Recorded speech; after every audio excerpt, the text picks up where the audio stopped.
All right.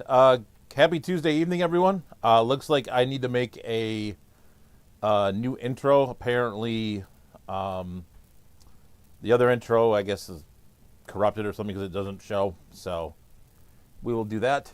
Um, so welcome everyone who came over from Foxy Stream. Thank you very much for sending all the folks over. I think it'll be nice to have everyone. So we've got some folks here. We've got Uncle Smiley, welcome. We've got Joven, NM 1987. So welcome. Glad you came. Got Beto's here, Davo, and I'm sure some folks are filtering in from Foxy. So, yep. So it's been kind of an interesting week. We're not going to go outside of the barn again.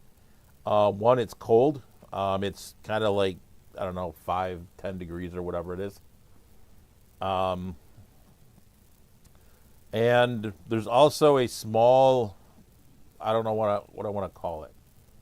I guess we'll call it an invasion. Um, for the last few days now, there's been one squirrel in the barn. I talked maybe a little bit about this last week, but now there are two squirrels. I went out to feed the barn like this afternoon because I kind of didn't feel like going outside today because like the door gets frozen and got to undo the door and all that stuff. So yeah, and so we've got the yeah, I got squirrels running around. So there's two now. So I am kind of um, little little irritated about that, to say the least. So um, I do have some of those sonar things in the barn already, like some small ones, like for mice and stuff. But I ordered a bigger one off of Amazon instead of because I think the one problem is the plugs aren't in very good spots for it to work very well. So I bought one that sits on the table, and hopefully that will deter them from being in the barn anymore.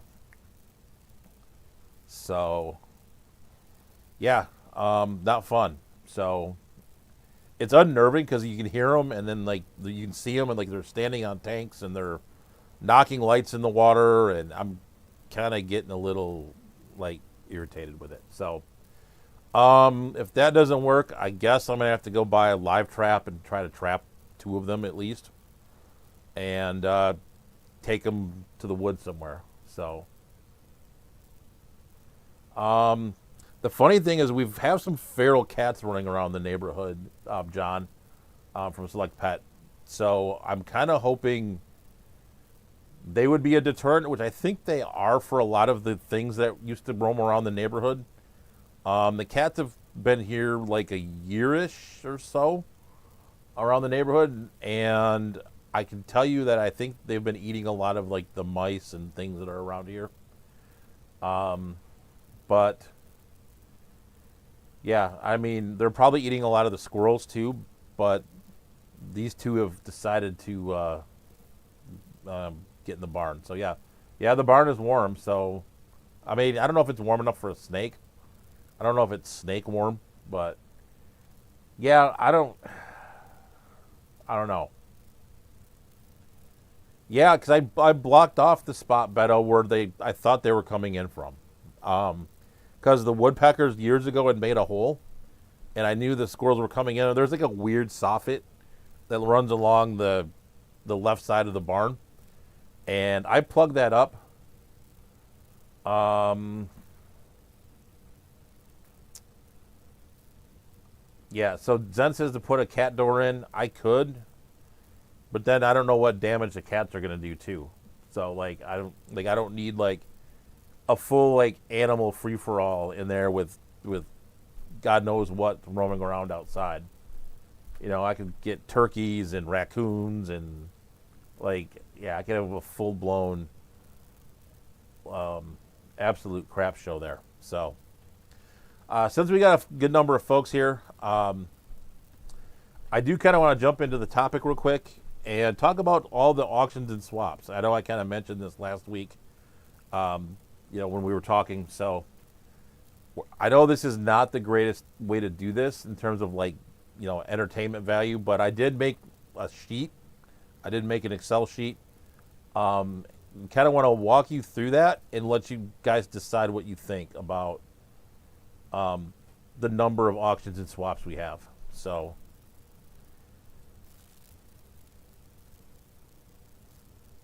there we go. All right. So, so I kind of did this in a weird way. I kind of put a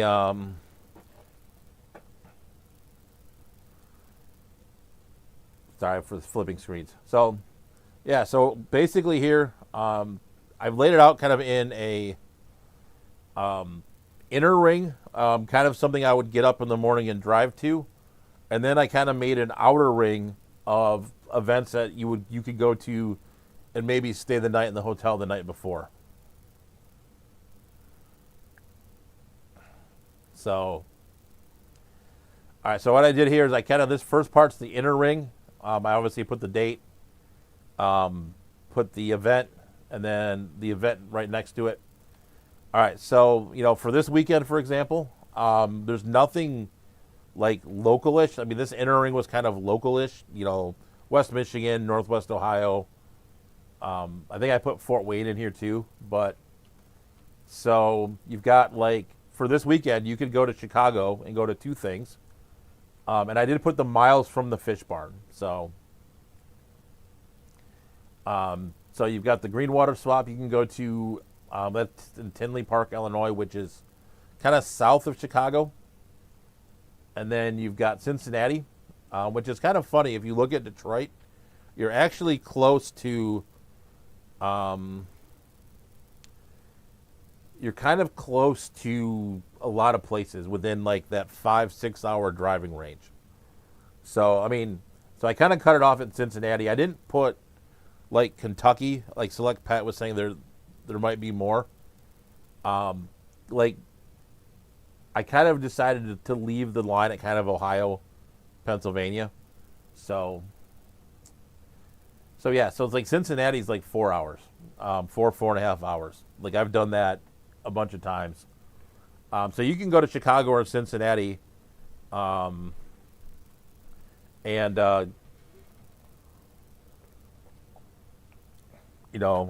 you'll go do your fish thing there. Now, if you go to the next week, you have Swamis, which is Southwest Michigan. They're having a swap that's in Mattawan, Michigan, which is near Kalamazoo. So that's, I'm about to say, a little bit more than halfway between, here in Chicago. Not anything else on that Sunday. If we keep going to Valentine's weekend, the one interesting thing is that Cleveland is very close to here. It's closer than you think. So that's 186 miles. So it could almost be moved into the inner ring almost. But I decided, kind of mentally, Cleveland's in the outer ring for me. Like I would spend the night if I went to something in Cleveland. Evansville might be just outside of that, the driving to Chicago ring. Like the outer ring, I kind of made like driving to Chicago. Like that's something you could kind of do on a whim and wouldn't be a big deal.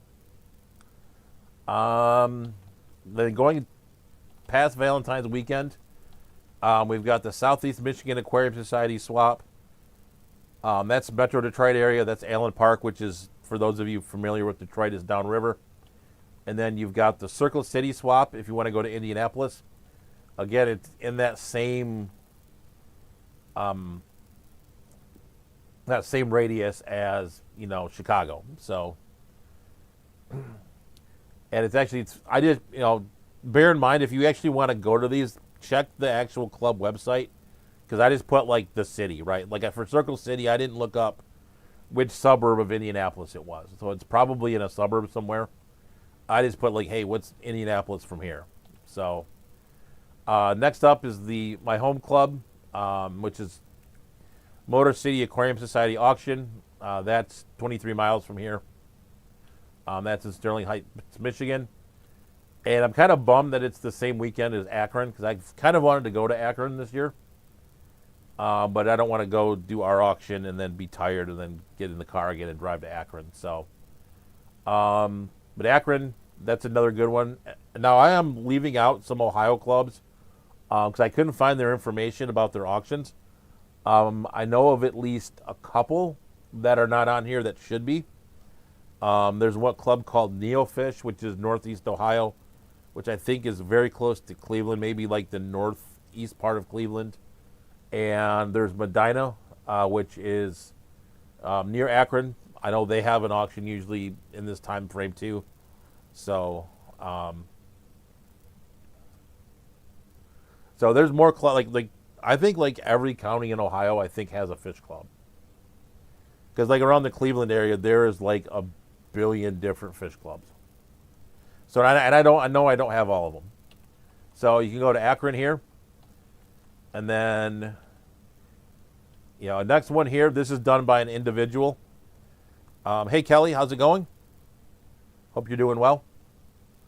So, so this next one is the Tropical Fish Swap of Michigan. That is in same place as the Motor City auction. Like I said, that's done by an individual person. So not a fish club. So, but again, that's 23 miles. That's the weekend after Motor City. And then if you got the, then you can also go to Columbus if you want to go somewhere different. That's another 226 miles. So that's a good 3.5, 4 hours from here. Weekend after, March 14th, Northwest Ohio has their auction. That's the Toledo area. I think it's in Maumee. I'm getting there, Kelly. I'm getting to Fort Wayne in a minute. So we got Northwest Ohio's 83 miles. We keep going. So now we're through every week so far. I'm kind of getting to my point slowly here. Every weekend through March 14th so far is you can go to a fish event within a reasonable driving range. Select Pet, that is an auction. That is an auction in Columbus. So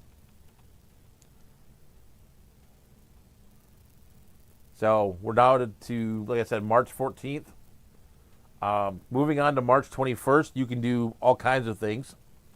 So you've got Southwest Michigan's auction. So Southwest Michigan had a swap. If you go back to the calendar on 2/7, and now they're having in March they're having an auction, which is a very good auction. So, yes, Kelly, I do hope you had a good time in Panama too. I saw in Discord you had a little bit of trouble kind of getting home, but I hope it was decent weather there. So, but on the 21st, you can go back to Southwest Michigan. You can go to Greater Detroit, which is local to me. That's 10 miles away. You can also go on the 21st to another Greenwater swap. And you can also go to Youngstown, Ohio, to the Youngstown. It's like Youngstown. That's not the right name. I think it's like Youngstown Tropical Fish Enthusiast or something like that. So I should put the correct name on here. That's my bad. But I think the initials are YATFS, like YTAFS. So if you want to go there, or you can go to Chicago, all on the 21st. And then going back to the next weekend now, this is Southeast Michigan again. They're doing their auction on March 28th. You could also go to Lorain County Aquarium Society in Ohio. That's a little bit west of Cleveland.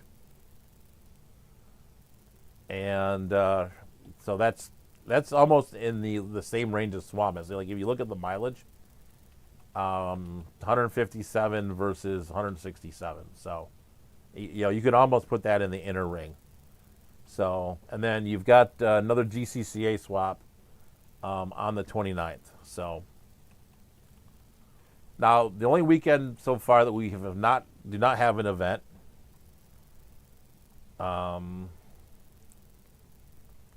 is this weekend of the 4th, which I believe is Easter. Yeah, Youngstown's the red shirts, John. They have the red shirts with like the yellow. Excuse me, with the yellow. So, and then as we get on, now we've got Fort Wayne. I think they're having. I believe this is a swap. I should have denoted that. They're having a swap on the 11th of April, which that's 187 miles, so kind of close. And then we get into April 18th, you can go to another Greenwater swap.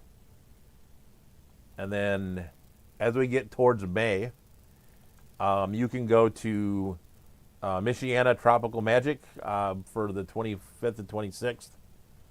And then you can also go to Jocassee, which is the Pittsburgh club. They have an auction on the 26th. So there is a ton. So basically my point is this area, like the Midwest, that this Great Lakes ring of like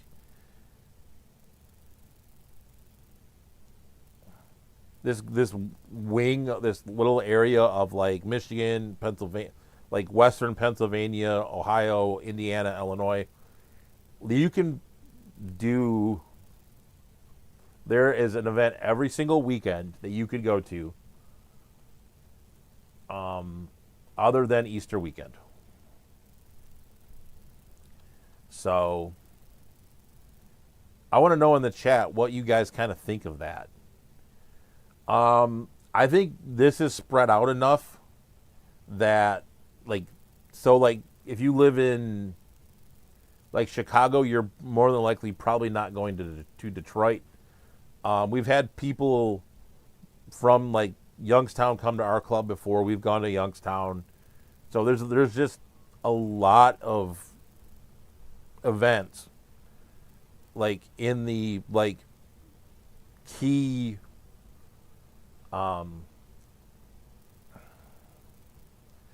in a key, like in that key time frame between, like, call it from like September to April, to the end of April, like in that peak season. There is literally, you can kind of just beat yourself to oblivion going to fish events if you wanted to. So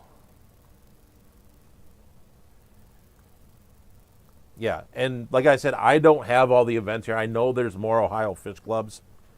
I know of two that are not on here. I know Neofish. I went on their website.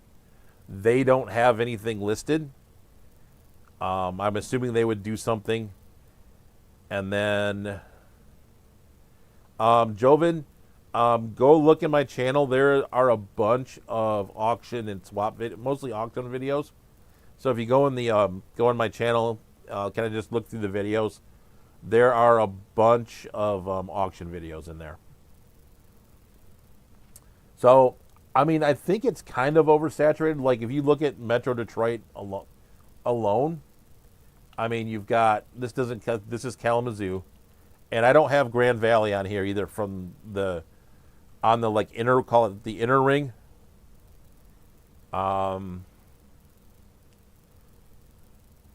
So, like, Grand Valley is not on here either, and that's Grand Rapids. I think they normally have something in this, like, March-ish range, too. So, and then Parkside Aquatics says that Neofish is 3.7. Yeah, so John can hit, like, Kentucky, Ohio, Tennessee, some Indiana, and then sometimes go further. Yeah.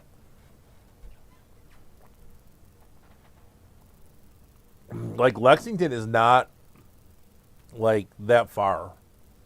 Like, you could do Lexington, Kentucky in a day if you really wanted to torture yourself. I mean, it's a good 6-hour drive.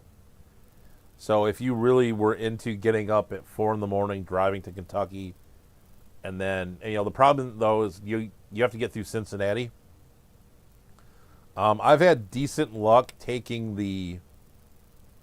um, taking the bypass around Cincinnati. I think it's a little longer, but it's not as painful. So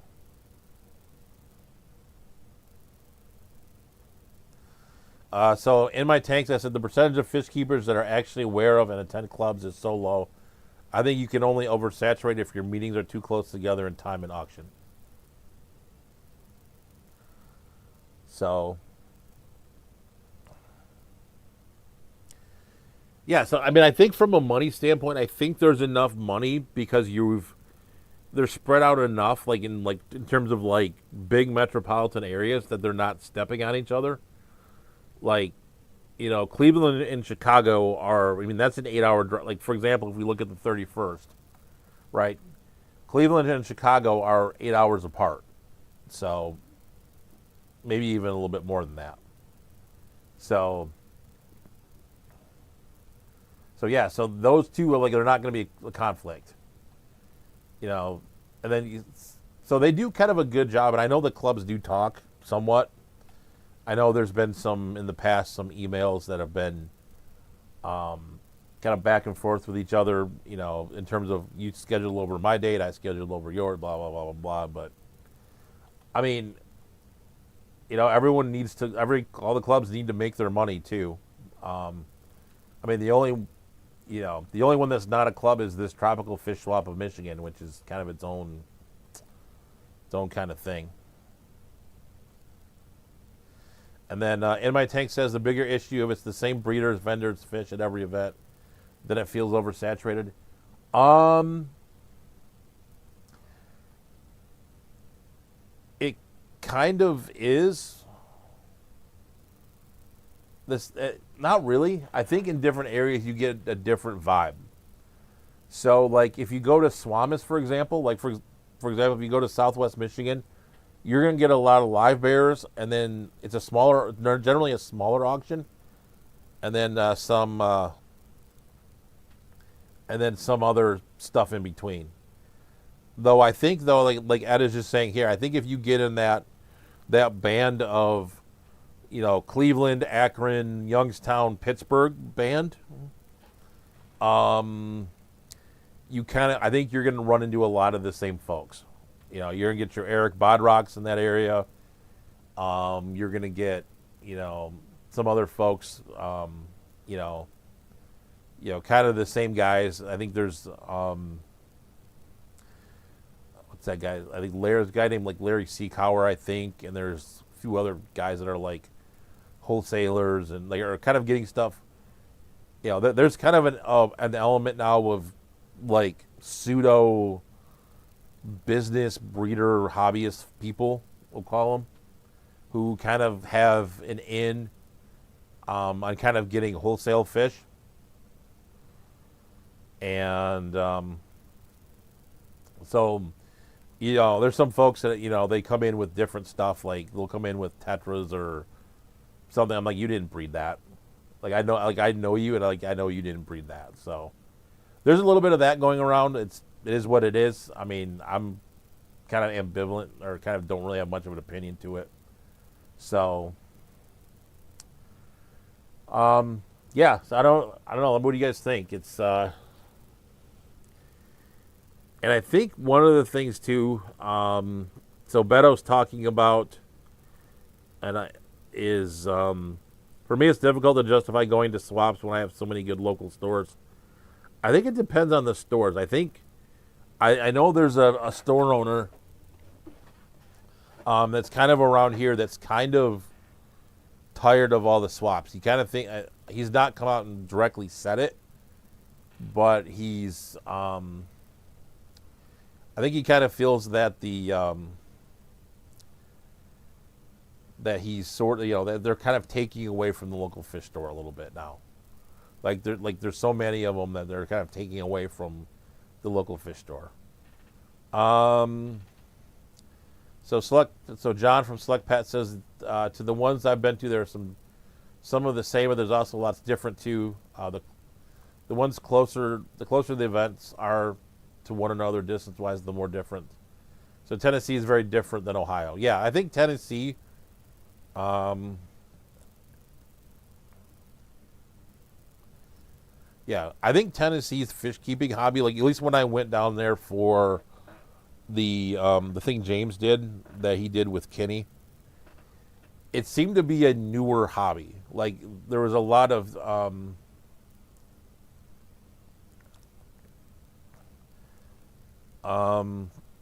it would seem to be like here it's very very evolved and almost over evolved to where it's kind of like all the, you know, it's kind of, I don't know, want to use the word stagnant, but it's sort of, I don't know. There's not a lot of new blood. Where I think, you know, when you go down to like like Tennessee, that's like all new blood. So, which is good, which is a good thing.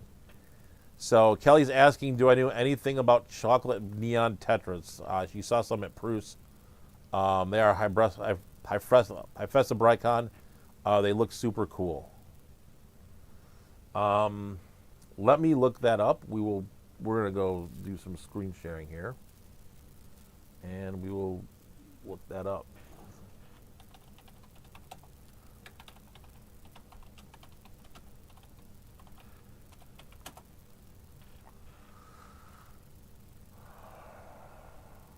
All right, let me see. All right, I think we will click on the aquarium glazer. It would be the best one. So they say it's a Hyphessa Bricon Vilme. So the chocolate neon tetra Hyphessa Bricon Vilme originates from the upper reaches of the Rio Tapajos in Brazil. Sadly, it is only rarely available. Regarding keeping, not much to say here. This requires same conditions as black neons. They have more intense coloration and also white colors in the fins, which are lacking in the females. Okay. Like in many tetras, this can also appear golden specimens. It's not hereditary. It's a result of skin worms. These cannot reproduce. So there's the golden form of it, and then there's the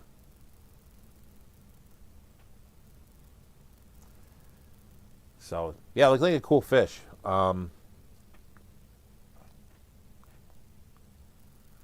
So we will go back to our spreadsheet now. Sorry. But definitely cool fish. Let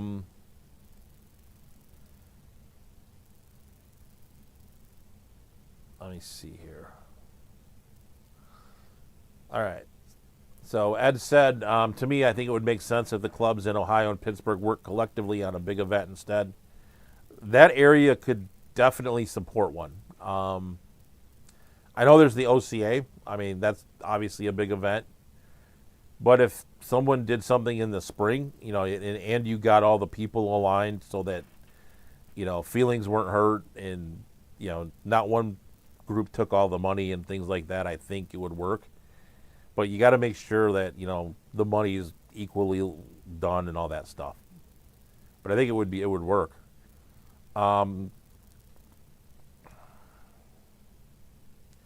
It says even the best LFSs can't always carry the niche fish if you like the ones that aren't so popular because it takes up valuable shelves. Yeah. The store here that I generally kind of go to now for freshwater stuff, he does a really good job of bringing in some niche things. So I've been very happy with him.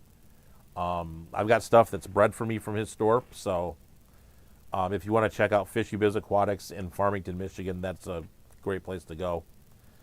I think store owners should just go to the swap. No one local can compete with the fish they can bring. Fish and Friends went to one near me in Pennsylvania, and it was great. Yeah, I mean, the problem, though, is if for a fish store owner, you have to remember that they have a business and they have overhead. So if, you know, and they're smaller operations, right, there's not, you know, most of them, I mean, Kelly brought up Prusa Pats as a different example. But most fish stores have don't have a ton of employees. So, like, if the owner the owner might be working on the weekend. So now he's got to spend money to cover his store on the weekend and then take fish to the swap that he might not sell and then have to take them back to his store. So he may do well. Depends on what they bring, but yeah, I mean, they should, but you don't know, right? So John says that we didn't get any clubs started in Tennessee until the pandemic, and it's a different vibe. Yeah, I thought there was a very, very different vibe than like the clubs that are here in Ohio, Indiana, Chicago. It was a very different, kind of a newer, in development kind of vibe. So it was good to see, but it was just definitely a different thing than it was here. So Beto's been trying to get his local store to sell at the swap, even offered help, but he's not having it. Yeah, so Scott, who's local to me, Scott Novoselsky, said that swaps are hard on local shops, especially when they have them 4 times a year. Yeah, that's for sure. I think, especially when it's not club related, I think it can kind of rub stores the wrong way a little bit.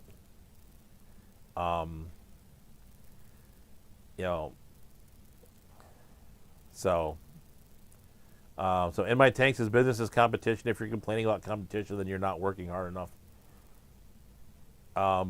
Yeah, well, I mean, one LFS told me their customers aren't club attenders anyway. Yeah, I mean, I think that's the thing. I think a lot of us who are deep into this don't think about it a lot. Is the majority of the aquarium hobby is going to Petco, PetSmart,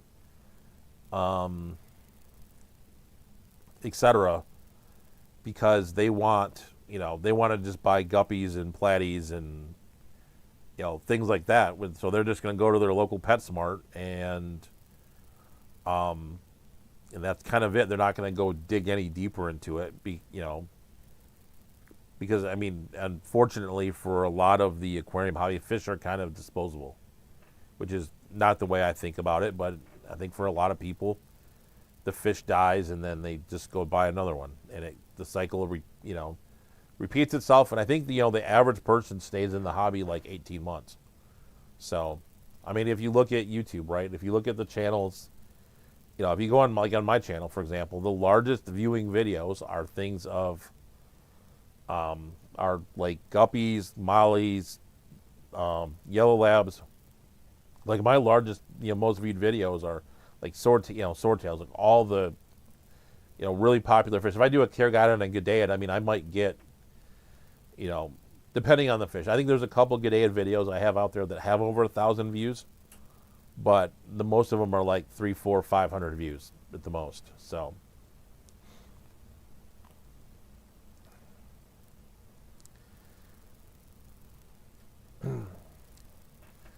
So, all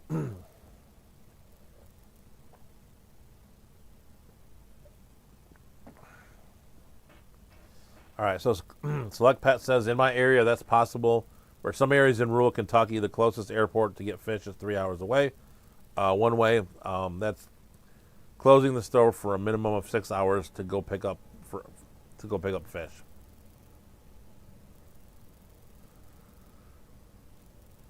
So Beto says what he likes about the GCCA website, which is the Greater Chicago Cichlid Association, is that you can reach out to club members and make a deal at any time. Yeah, so there's a lot of people who do this kind of as a business. Like I don't know where I stand on this, because I kind of do, but I really don't. Like I don't ship and I don't do, like I kind of have my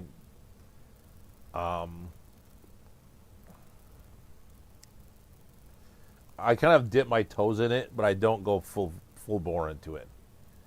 Like I don't like sitting at swaps and selling. I'll do it occasionally, but I really don't like to do it. So,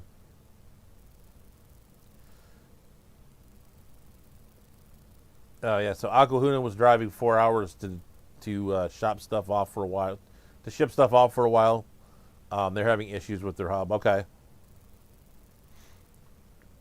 So since we've gotten to 8:37 now, let's go ahead and we'll flip over to the fish game. So I think you guys, I think we had a pretty good discussion on this. I think it drove some pretty interesting discussion about clubs and things like that. I guess I do want to, before we talking about clubs, I did speak on Friday night to Greater Detroit. So if you're a member, that talk is actually out there on the website. It's pretty similar to the original talk on the member site, but if you guys want to check that out, there are some different things. I did talk a little bit more about tubs. It was interesting during that talk. There was a lot more questions from the audience. It was a smaller group. And there's some very interesting and experienced people in that group too. So, there was a guy who collects like stuff down in Alabama, like minnows and stuff like that. So he's really into that kind of stuff. So you end up with some interesting stuff. That's one of the hard things about clubs. Sometimes I try to be very focused on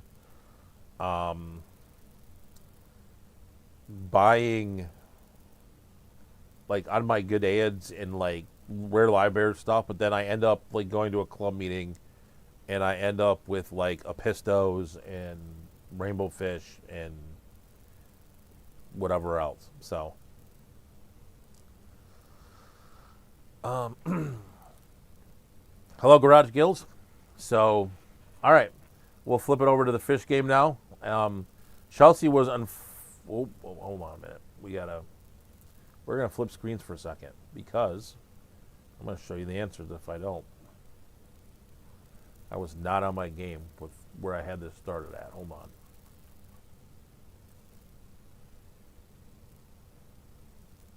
All right, now we can go back there. All right. Now we can do that. So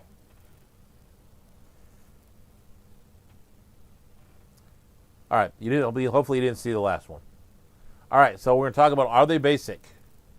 Basically a non-fish keeper's view on the fish we keep. She unfortunately got the flu that's been going around. She seems to be better today from what I've heard. She's been she went to class today, and then, so glad you enjoyed the talk, Beto. So I don't think I have any. Let's check one thing here. All right, let's go here. Sorry. So with that, like I said, she's doing well. The right spot here. So Garage Gill says, I've been successful getting multiple LFS sponsors in one area for our club. I encourage them to sign up and create a destination trip for club members to visit all of them. Yep, I know that we have some people doing shop hops and stuff like that. So we don't do a lot of shop hops here. I know our club has most of the fish stores are sponsoring it. So there's a lot of them I don't go to, because they're kind of far away. Like they're on the other side of town, so I don't really go to them. But it is what it is. So going back to the game now, are they basic? So it's basically a non-fish keeper's view on the fish we keep. So basically the rules of the game, if you're new, I'm going to show you a picture of a fish. My daughter, who is a freshman at Michigan State University, who's really not really a teenager anymore, I guess, more of a young adult now, will tell you whether she thinks they're basic or not. 1 being very basic, 10 being cool. And I'll let you guys guess for a little bit, and then I'll show you the answer once we get to the end here. So once we get to, I'll flip it over. Give you guys a few minutes to do that, and then we'll flip it over. So, all right. So we have the parrotfish. One of my Not really one of my favorites, but it is what it is. I think my doctor's office has it, um, or it did. That's another story, I guess. So, um, this time of year is when I do all my doctor's appointments and stuff. Hey, Jeffro. Yeah, so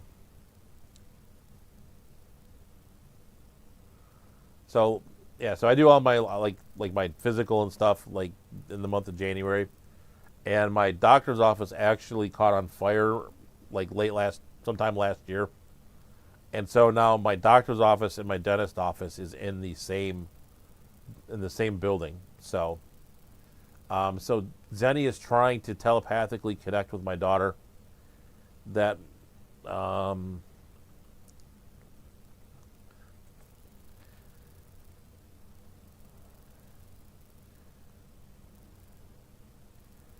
so Steven says she's predicting that she says it's too much orange. Yeah, I don't get a lot of commentary on them. I'd have to call and ask her. So, like I said, there's not a lot of commentary. So, I like your comment. So if you can rate fish, you can hit the like. So I have my phone here today, since we're not outside. Um, yeah, she's been back at her dorm since 8:12. So, I mean, we could call her and ask her, but I think she's probably studying or eating or doing something. So.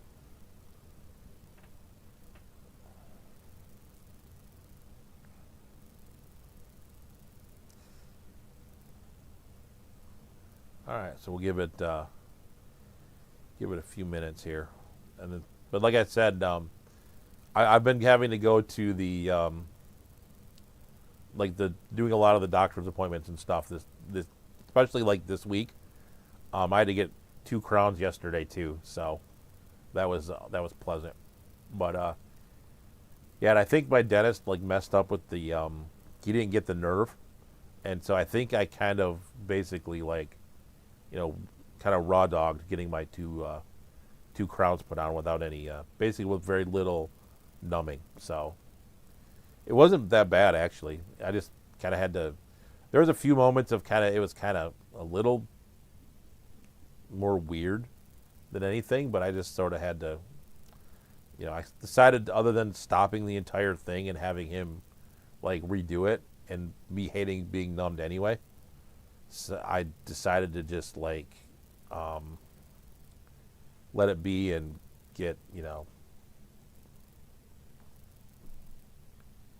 and just let him do his thing. So, which was nice because I got to walk out and I could have eaten and stuff like that if I wanted to. So, wasn't all bad. So looks like we got some sevens.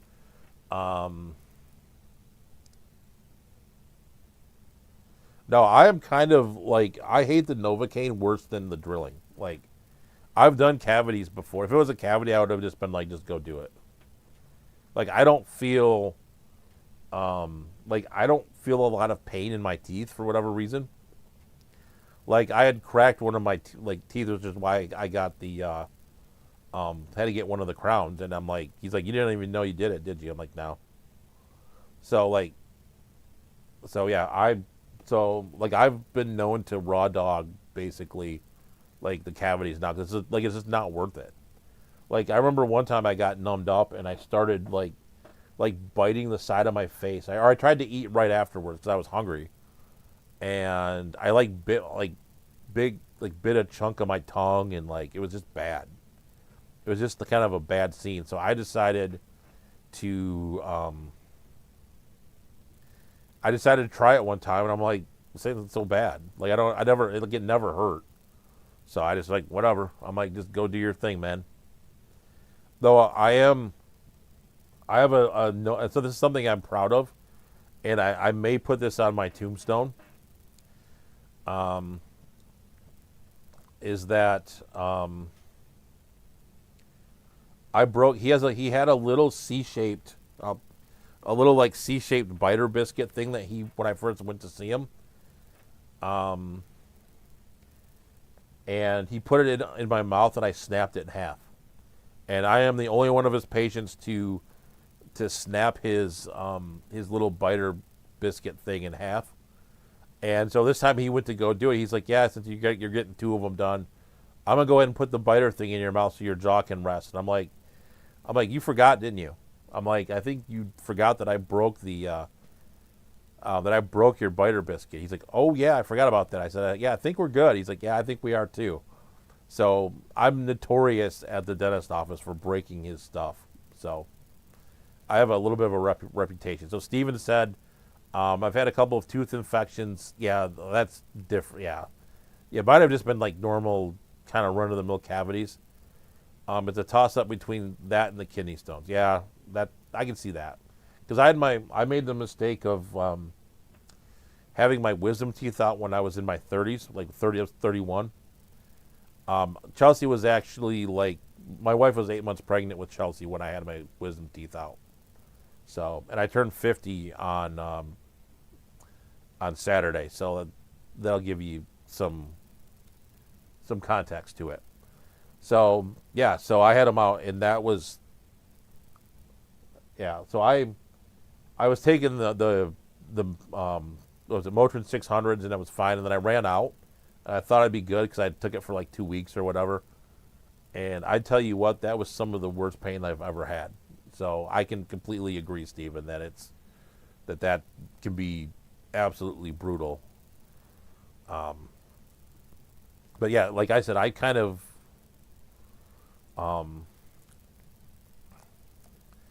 from the cavity standpoint, like I just hate I hate the Novocaine worse than getting the filling done. Like, just do it and get it over with. And the really good thing is my dentist is fast. Like, that dude is like, he gets in and he gets out. Like, he is, he's very quick about it, which is good. Like, it's nice that he's quick about it. So, I mean, he was done with doing my, like, basically if you get a crown, they basically leave your tooth as like a nub, and then they put the crown on top of it. So I mean, he was done with all of his drilling and all of his work, and I think it took him maybe 35 minutes. And that's he would stop every so often to let me kind of recover a little bit too. So yeah, I mean, it was 35 minutes and he was done with both of them.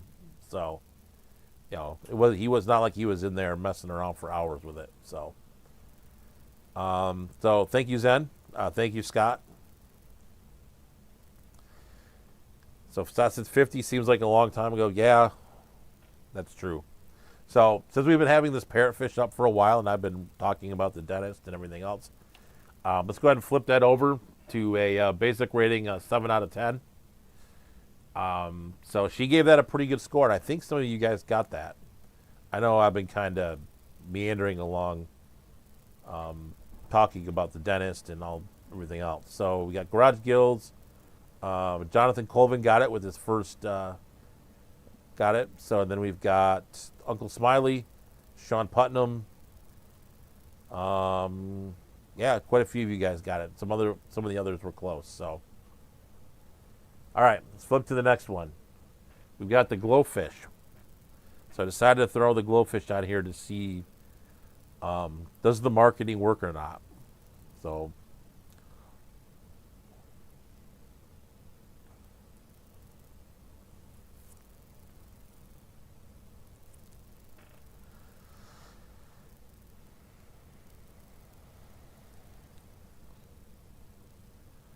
like I said, I've been kind of. So Zen's got 10. Garage Gills has 4. Davo has 0. Remember, though, it's her opinion, not yours. So she may have a very different opinion. So Fishmonger has 3. I don't know if that's a new name. I'm not for sure, but welcome either way, actually. So Sean Putnam's got 9. Select Pet's got 6. Sleeper Barbecues has 8. Uncle Smiley has 10. Stephen P has 8. Jonathan Colvin has 5.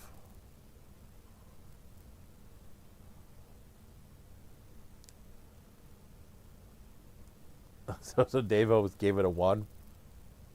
So while you guys are guessing here, I guess I'll talk about the Roll for Fish Food series a little bit. It's kind of weird. Like, the algorithm is not liking it anymore. Like, today's video, no, Michigan State's colors select pet are green and white. So, yeah, today's video, let me look real quick.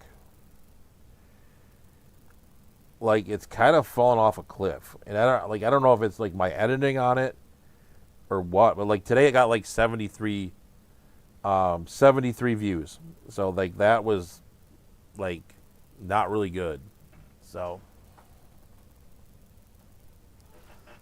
and then they've been kind of stagnated, like kind of bad. So I don't know, like I'm going to give it through February, and then I might have to make a decision on that series because it's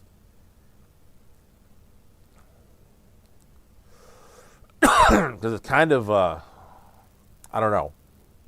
It's not doing what I hoped it would. Let's put it that way.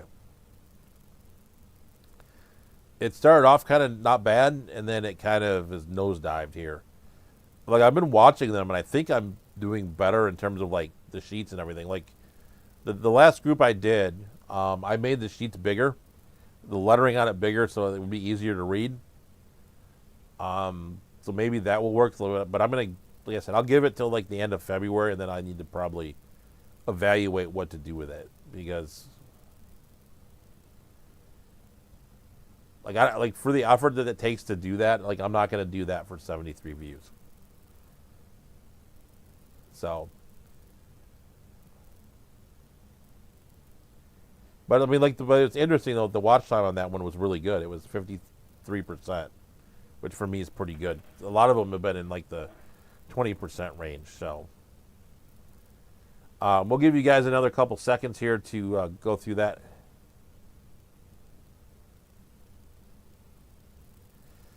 Yeah. So Steven says it's just the new era of social media. You have to pretty much pivot to something different every month. Yeah, that's like, I don't have the bandwidth to do that. So, it's been hard with the channel too. Like the last year or so, it's kind of gone down a little bit in terms of like viewership and stuff. And it's like what used to work in terms of like, the kind of the formula like that I've been using for videos, that's not really working as much anymore. And I think like, I don't know if it's part of it's like the oversaturation and like the fish keeping YouTube hobby in general. I mean, I get channels like shown to me now on like YouTube that I've like never heard of. Like some guy went to Proust Pats that I'm like, I've never heard of this person ever.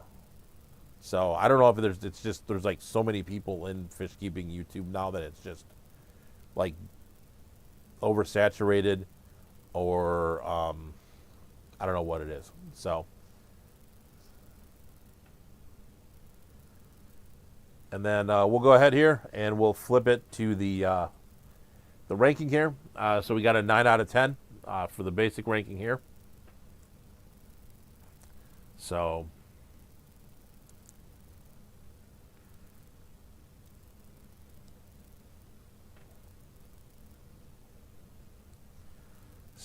she did like it. So the Glowfish does work in terms of its marketing.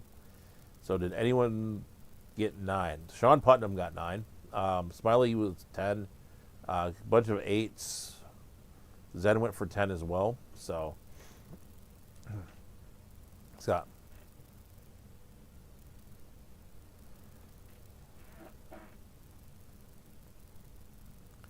Yeah, so the longer videos, yeah, like that's kind of typical. Is like for a lot of people, it's like is like I don't like my normal. I try to aim like 50%. I don't get that anymore. But like I think some of it is because like if you just click on if you just hover over it, it just sort of like it'll play it, so it gives you I think it gives you a view. But I think that's part of it. I think mine's around 30-ish some percent, generally. So, So, so anyways, we've got the basic ranking here is 9 out of 10 for that one. And I've been kind of making videos recently.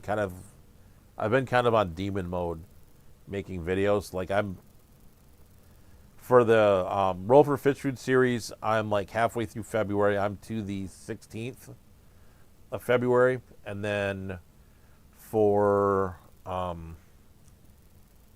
regular videos, I've made videos up in. Yeah, it would count as 4 views, John. As far as I know, it would. And then regular videos, I am through. We'll call it March 8th. I have a video that I can't make yet for March 8th, but I am through. Other than that video, like I'm basically through March 8th, so I'm 2 weeks into March. And I try to be ahead anyways, because life happens and something comes up, and so I don't want to get caught out. So, all right, let's move on to the next one. Crebensis. I don't think I've shown her one of these before, so we'll see what she thinks of the cribs. This is one I should actually get some cribs and try to breed them. It's not one I've bred yet, so.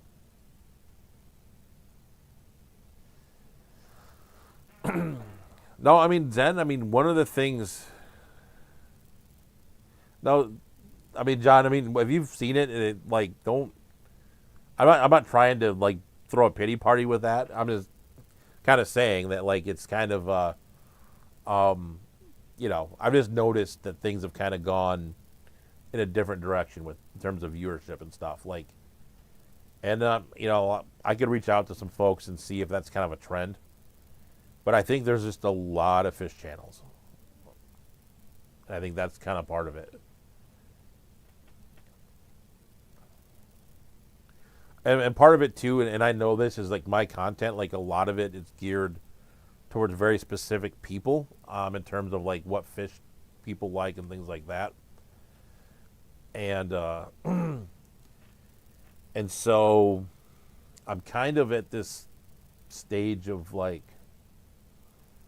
like I'm going to do what I want to do videos on. Like I could do videos on, I could do videos on tetras or white clouds or whatever.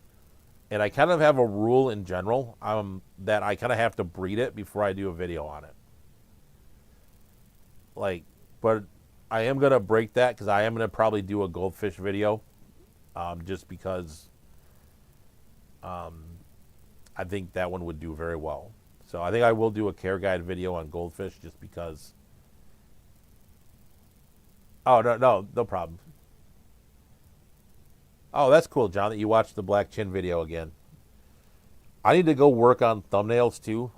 For fish that I can't find on Shutterstock, I struggle mightily with fish photography. And I've kind of found a cheat code in how to get better pictures. I'm not going to share what that is, but I've been able to kind of figure out how to call it manufacture better pictures from like the ones that I've taken. So, and what I've been using actually, the AI, it's AI. The AI I've been using is actually doing a really good job of making like the pictures look like the fish. Because they've now made it that you can put in reference pictures, and it's been really, really good. And I need to go back through like a bunch of my G'daid videos and a bunch of other videos and redo those pictures for the thumbnail so that they look decent. So there's some of them that look really bad, and I know they're bad, and like I just couldn't do anything else. I couldn't get a good picture of the fish.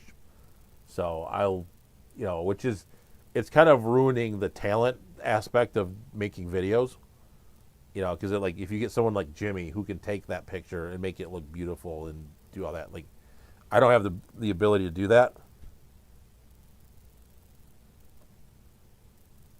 Yeah, that's true too. That's very cyclical in terms of like what's hot. And I know like I know at one point, Like I had a pretty good run with like swordtails. Like I had a lot of like searchable swordtail content that got quite a few views. But now it's I think there's other like bigger channels that get priority or whatever that is. So, but anyways, let's talk about the crib for a minute. So she gave that a 9. So she liked that. So we've got Fishmonger, Mike Reardon, Sean Putnam, Dave, Stephen P, Sleeper Barbecue, Dave, and Parkside Aquatics. I know there's more than one Dave. So Stephen P and Sleeper Barbecues all got it with 9.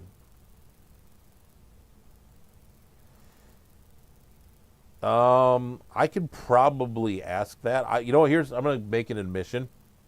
I have actually never used ChatGPT. My daughter and my wife have. I have never used it. I probably could, but too, like a lot of the G'day videos, I want to just have those out there.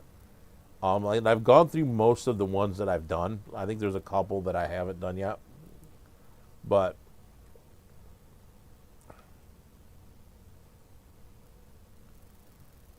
But yeah, like I've never used it. I probably should use it. I just have not. I know we took some AI training at work, and I know there's like they want us to use like for work stuff. They want to use. They want us to use the Microsoft Copilot. Like I've never used it for work either. Like I can. I still think that I can use Excel fast enough that I don't need it. So. But. Yeah, like I've used, like I said, I've used it for thumbnails. This thumbnail tonight's an AI one. So you can do a lot of good stuff with the AI tools. Like I didn't make this in Chat GPT, but I used the one that's in Shutterstock that I already kind of pay for. So, all right, next one up, wild type Molly. So like wild type like Facilia phenops or whatever you say that. Me and saying like PH words is kind of, I don't know. So the only thing I hate when in the black background, it kind of ruins my green screen a little bit. You can see a little bit like up here.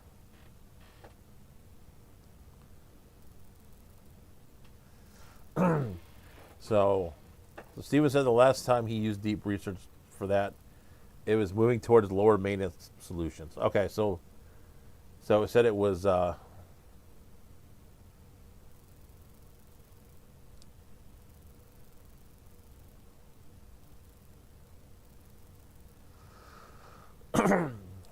Yeah, yeah. So Steven says, yeah, it says people got in over their heads when they had free time, and now they're looking for reasons to not do the work. Yeah, for sure. Like I said, that's been one of my goals. If you watch this week's video, I did do a kind of a redid one of my tanks. It was the Limia Islay tank, and that has gone very well. So it says his daughter says the Garage Guild says that he's retired, but my daughter uses it for meetings, summaries, and action items. You got to proof the results though. Yeah, that's a Wild Molly Parkside Aquatics. I think it's just a regular Poecilia Sphenops, like little short fin Molly. So I don't remember where I got the picture from. So let me see what we got. We've got 2 from Garage Gills. Davo's got 4. Steven's got 5. Mike Reardon and Jonathan have 7. Sleeper Barbecue has 4. Fishmonger and Select Pet have 6. Parkside Aquatics is 7. Smiley is 5. Scott is 4. Zenny and Sean Putnam are 5. So, all right. So with that, so what she ranked it, she went ahead and ranked it 5 out of 10. So Steven got that. Yeah, it's a nice looking fish. I mean,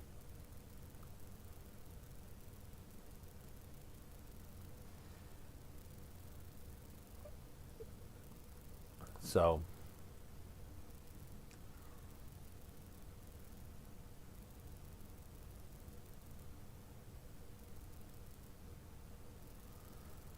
yeah, that's the thing is like a lot of like it's kind of like running a fish store, right? You're not going to buy a lot of like you're not going to put a bunch of G'dayas in native fish in your fish store because no one will buy them. So YouTube's kind of the same way. So next fish up, I think this is the last one. I know we've been going kind of long here, but that's okay. So this one here is this is the last one. So this is the Pleco.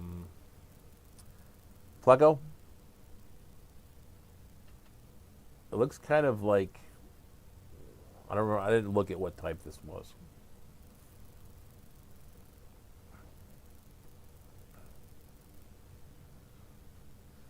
So Zen got one finally. Yes, I was. I got kind of roped in because I wanted to. Speaking of winning, I was kind of bummed I missed Steven's stream the other day. We ended up playing like games, and then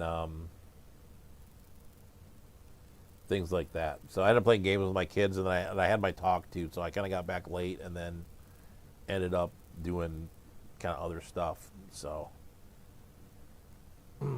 let's see. We got for the Pleco, we've got 8 from Scott, 6 from Zenny. Fishmonger's got 8. Garage Gills has 9. Parkside's got 3. Sleeper Barbecue and Davo have 7. Select Pet has 4. Stephen P has 6. Sean Putnam's got 5. Uncle Smiley has 4. And Jonathan and Mike Reardon have 6. So we'll give it a little bit more there.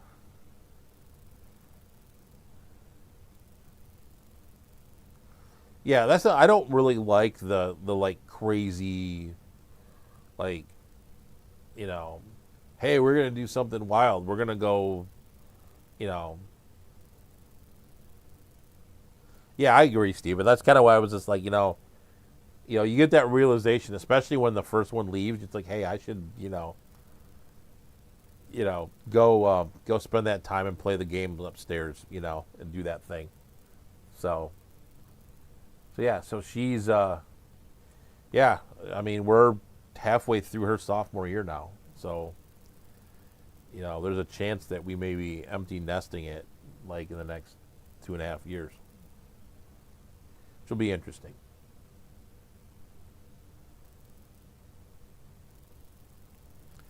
But yeah, I mean, they're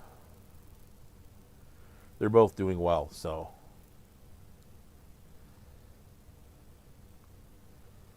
Yeah, you could go swimming in Rusty's Pond, John.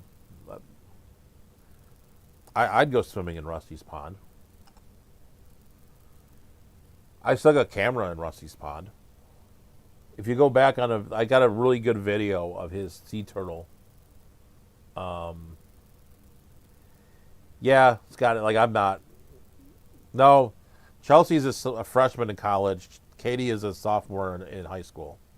So. She's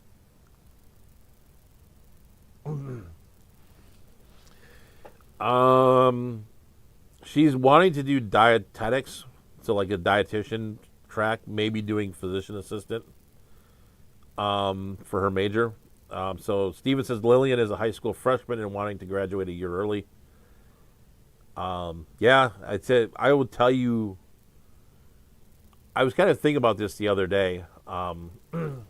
And like what the toughest moment of being like a parent was, and I think one of the hardest ones for me was the last volleyball game. Like it wasn't graduation, there wasn't anything like, it was like the last volleyball game was the hardest one, I thought, just because like it was like that was the thing that like, that it was hard because like that was the one thing we were all kind of invested in.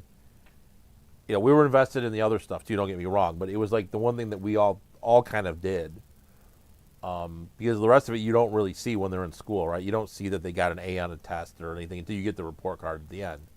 Like you don't see they're in the leadership class, or you don't really experience that like you do if your kid's doing like band or a sport or anything like that, right? Like any of those, like, or theater or debate or like anything like that.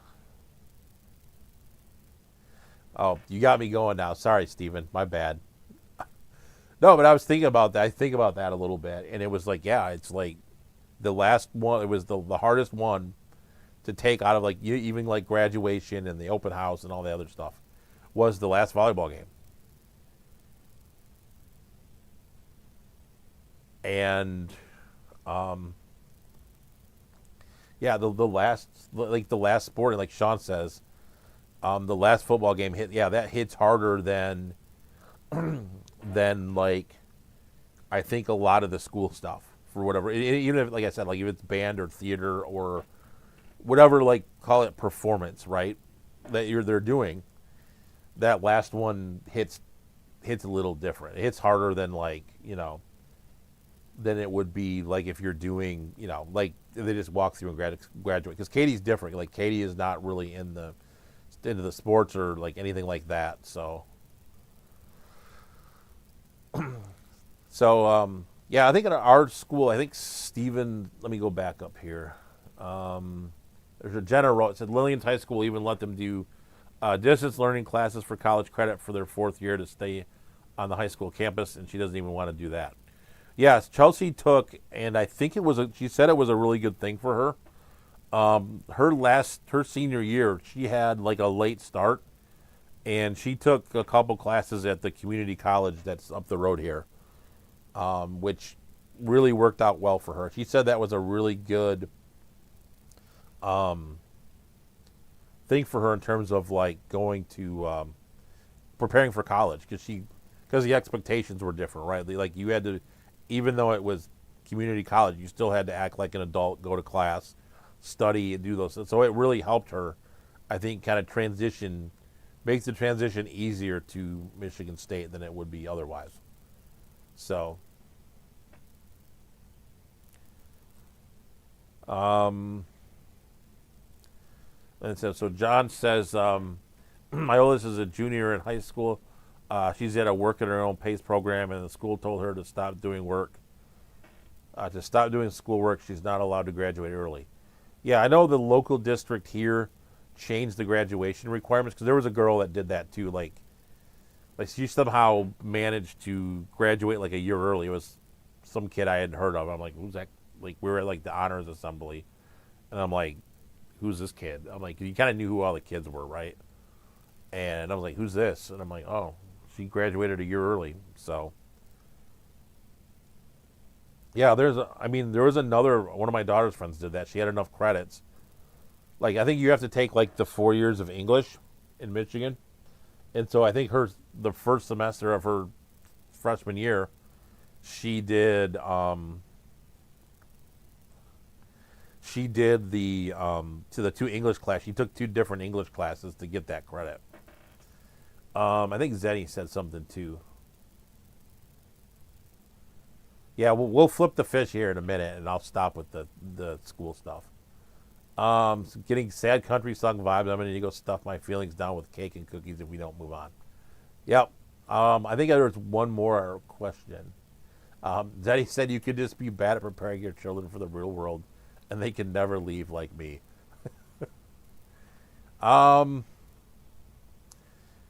Yeah, I mean you could do that too. I mean, I think that's part of the deal, though. I mean, like I kind of once you started sports, right? It was like I knew there was going to be like that senior night and the senior day and all that stuff. Yeah, Dave, I'm going to keep talking now because you asked. So I'm going to keep going. Maybe I'll flip it. Hold on. All right, she gave it a 4. So she gave the Pleco a 4. A stop score. Oh, so John said that when the school told my daughter to stop schoolwork, she started a T-shirt making. Well, there you go. I actually told the story. Speaking of T-shirts, I told the story today, and I'll flip it over to the main screen now as we kind of wrap up here. We'll go back to this view.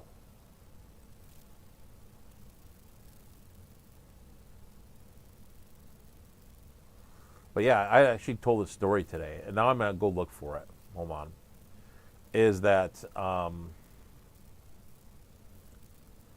is she is I there's a Teespring for the Fish Tank Barn merch. I don't think I've had a sale. Like I've had one sale, but there is Fish Tank Barn merch if you're very interested in that. And I'm gonna go find the picture real quick, and I'll put it up on the screen. But the one person who bought the Fish Tank Barn merch wore it one day to kind of piss off someone that didn't like me very much. And I have a picture of him with it. I got a picture of him, and I have to find it now. You got me. Speaking of T-shirts, where did it go? Where is the picture? I know I have it. I just have to find it. Sorry, I have so much crap on my computer.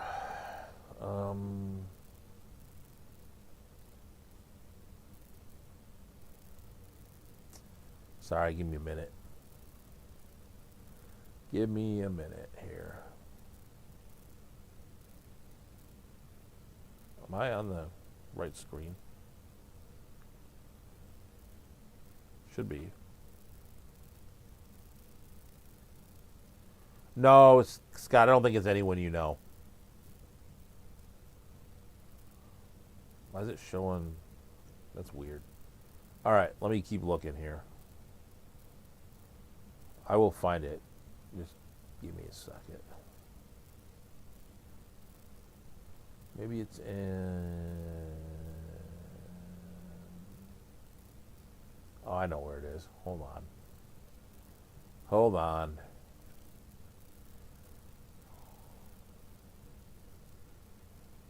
There it is. Oh, I don't have a video. Hold on.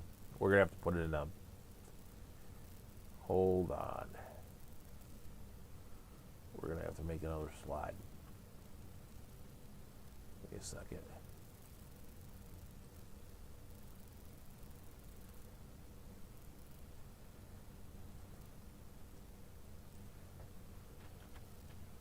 There you go.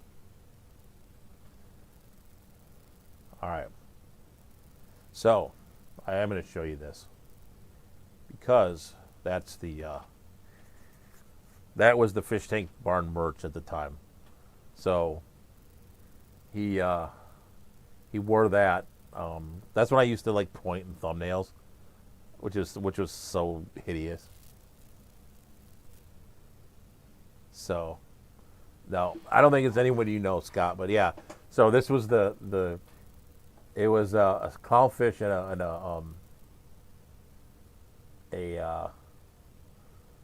I forgot about the I forgot about the sweatshirt, or I forgot about the pointing part where I just went like this.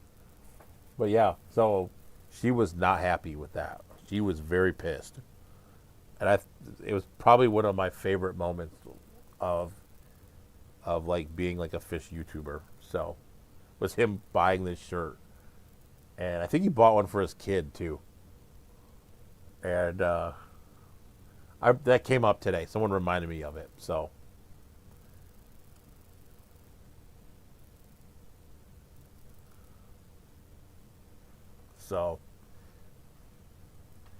with that, I think we'll flip it back to the normal screen now, and I think we'll end on that.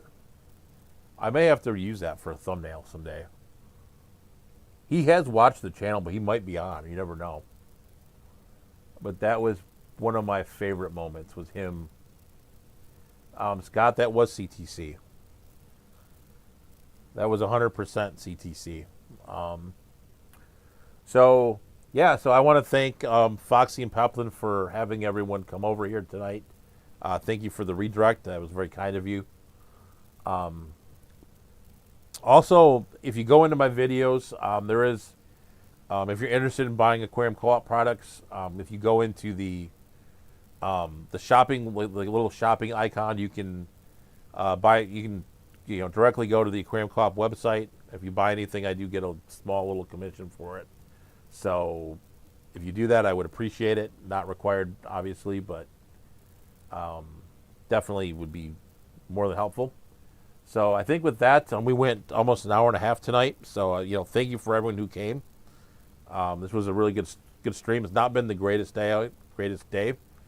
I've not been very happy with finding squirrels in the barn, which I need to deal with. So, like I said, I've got something coming tomorrow, which I'm hoping works. If not, I'm gonna have to like live trap them or something, which is not something I'm very excited about doing. So hopefully we can the sonar thing or will remedy them, and then we'll go from there. It's kind of unnerving to hear them like running around and seeing. I mean, they'll stand on like the one. There's been one especially that's like it'll stand on the tanks. So, like I like literally stare at me. I'm like, dude, no. So, all right, Fishmonger, enjoy your tacos. Everyone else, have a great evening. It was fun chatting with you guys tonight, and then we'll come up with another engaging topic for next week. So, have a great rest of your week. Stay warm. Right now, it's a balmy 8 degrees in Metro Detroit. So, stay warm. Don't get snowed on. Like I'm over the snow. So.